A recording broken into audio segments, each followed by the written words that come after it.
couple iconique des années 1960, parents de Thomas, aujourd'hui âgés de 44 ans, ils se confient chacun de leur côté, mais semblent discuter ensemble.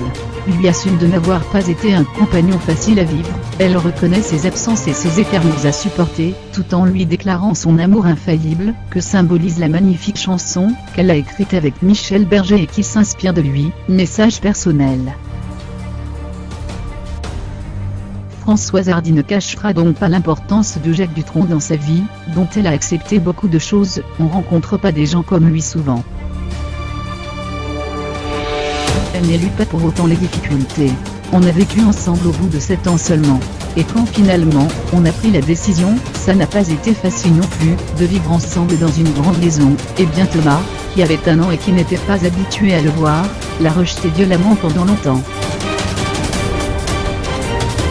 Le couple emménage dans une maison du 14e arrondissement à Paris.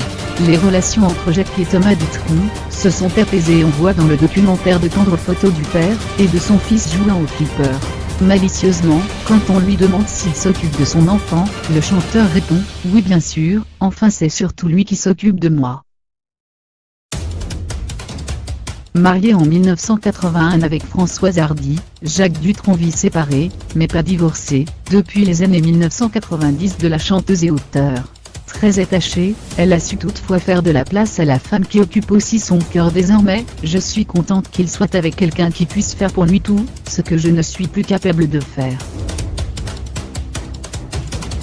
Je suis à un âge où tout devient compliqué, difficile.